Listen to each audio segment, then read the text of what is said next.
Ici nĩ rori cia maguta iria irahithũkirio mwena wa industrial area na rita 21,000 cia beturu, ndithuru na maguta ma tawa, kũrĩa biacara ya gutukania maguta maya ĩkoretwo ĩgĩtwarithio na mbere, na hĩndĩ ya birigiceni ĩno ekuĩrwo 18 nĩ maraikirio ngono.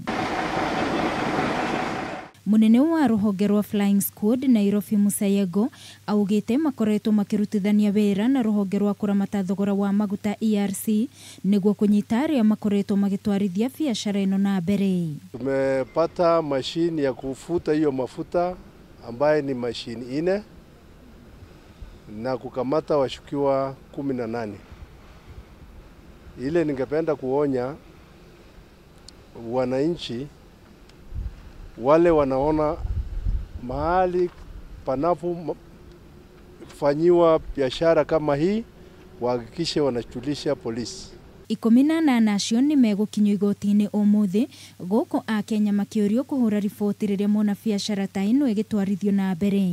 Wananchi unakuta wanatembeza, kumbe kama wakikunywa mafuta kama hii tayari itasimama njiani na hiyo engine itakuwa imeisha. Yego augĩte atĩ birigiceni ĩno nĩ ĩgũkorwo ĩgĩtwarithio na mbere kuona maguta maya marĩkia gutukanio macokaga kwenderio mũingĩ. Ni watu wachache ambaye hawajasikia ndio wanaendeleza hii biashara na tunaendelea kukabiliana na hao mpaka tuhakikishe petroli ya kawaida ile halali ndio wananchi wanaenda kukunywa mafuta. Ngiribotera Kameme TV mohoro gitau ni njĩtagwo Wangui wa Muiruri.